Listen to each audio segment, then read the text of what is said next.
जय श्री राम मित्रों, आज हम बात करने वाले हैं पुत्र प्राप्ति के विषय में। आखिर पुत्र कैसे प्राप्त हो?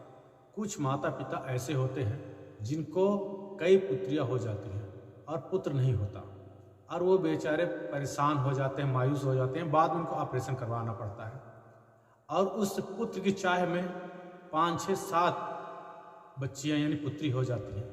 तो उनके लिए एक आज ऐसा उपाय बताने वाले हैं जो अगर कहें तो भगवान की कृपा से 100% गारंटी के साथ उनको पुत्र की प्राप्ति होगी। तो आज हमारे पास है लिंग पुराण। लिंग पुराण के माध्यम से जानेंगे पुत्र प्राप्ति का एक बहुत बड़ा महत्वपूर्ण उपाय। तो मित्रों चलिए जान लेते हैं।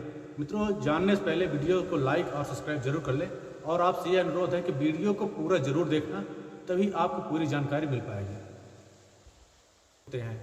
कौन सा ऐसा दिन होता है जिस दिन और समय में स्त्री के साथ समागम करने पर पुत्र की प्राप्ति होती है, और कौन से ऐसे दिन और समय होते हैं कि उस समय मैथुन क्रिया करने पर पुत्री की प्राप्ति होती है। तो मित्रों चलिए जान लेते हैं। इसमें बताया गया है रजो धर्म के चौथे दिन स्त्री गमन के योग्य नहीं होती। वह स्त्री नष्ट तथा अल्प आयु वाले पुत्र को जन्म देती है। वह विद्या रहित व्रत से च्युत पतित दूसरों की स्त्रियों के साथ दुराचार करने वाले तथा दरिद्रता के समुद्र में डूबे रहने वाले पुत्र को उत्पन्न करती है। इसलिए कहा गया है कि जब स्त्री धर्म यानी रजस्वला धर्म में हो तो चौथे दिन पति अपनी पत्नी के साथ संभोग क्रिया ना करे। अगर उस दिन पुत्र अवश्य होगा, लेकिन वो बहुत बेधर्मी होगा। अब जान लेते हैं पुत्री की प्राप्त कामना करने वाले को 5वें दिन स्त्री के साथ गमन करना चाहिए। रक्त का अधिक होने पर कन्या होती है, शुक्र का अधिक होने पर पुत्र होता है, दोनों के समान होने पर नपुंसक संतान उत्पन्न होता है।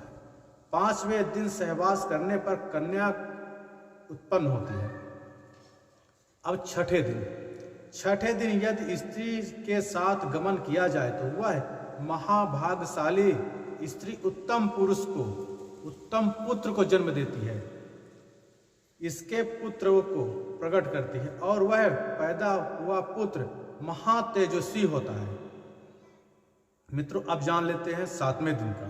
कन्या की इच्छा रखने वाले को 7वें रात में गमन करना चाहिए, किंतु वह कन्या वंध्या होती है। इसमें बताया गया है जो पुरुष अपने पत्नी के साथ रजस्वला के 7वें दिन संभोग क्रिया करता है, उस दिन एक कन्या का जन्म होगा।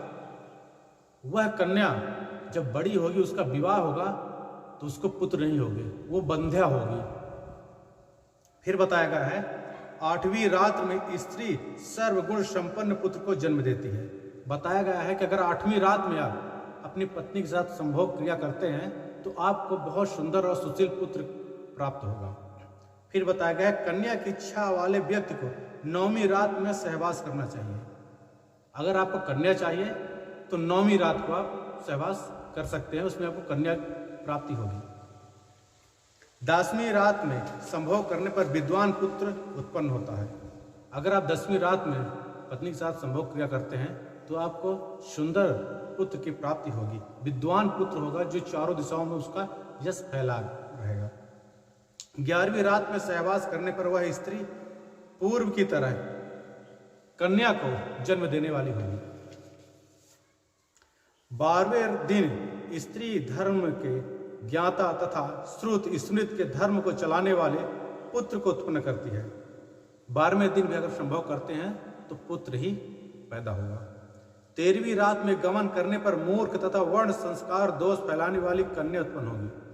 अगर आप 13वीं रात में अपने पत्नी के साथ संभोग क्रिया करते हैं तो जो कन्या पैदा होगी वह मूर्ख होगी, वर्ण संस्कार से हीन होगी। इसलिए 13वें दिन कभी भी क्रिया मैथुन न करें। अतः पूरे प्रयत्न से उस दिन स्त्री सहवास नहीं करना चाहिए। यदि 14वीं रात्र में गमन किया जाए तो वह पुत्र उत्पन्न करने वाली होती है। अगर आप 14वें दिन अपनी स्त्री के साथ मैथुन क्रिया करते हैं तो अवश्य पुत्र उत्पन्न होगा, पुत्र का ही जन्म होगा। फिर 15वीं रात में बताया गया है, रात में गमन करने पर वह धर्मनिष्ठ कन्या को तथा 16वीं रात में गमन करने पर ज्ञान में परंगत पुत्र को उत्पन्न करती है। 15वीं रात में फिर कन्या जन्म लेगी और 16वीं रात में अगर आप स्त्री के साथ मैथुन क्रिया करते हैं तो एक पुत्र, ज्ञानवान पुत्र को वह औरत जन्म देगी।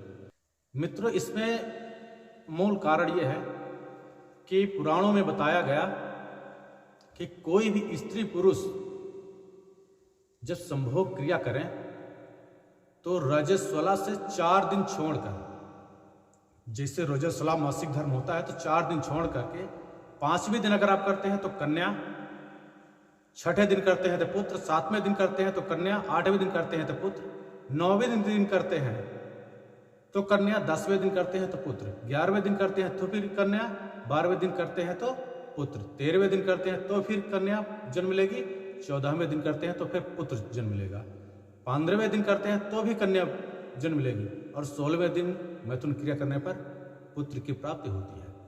तो इसमें बताया कि जो सम संख्या वाले दिन हैं उनमें अगर आप मैथुन क्रिया करते हैं तो पुत्र होगा, अगर विषम संख्या वाले दिन हैं उसमें अगर मैथुन क्रिया करते हैं तो पुत्री होगी।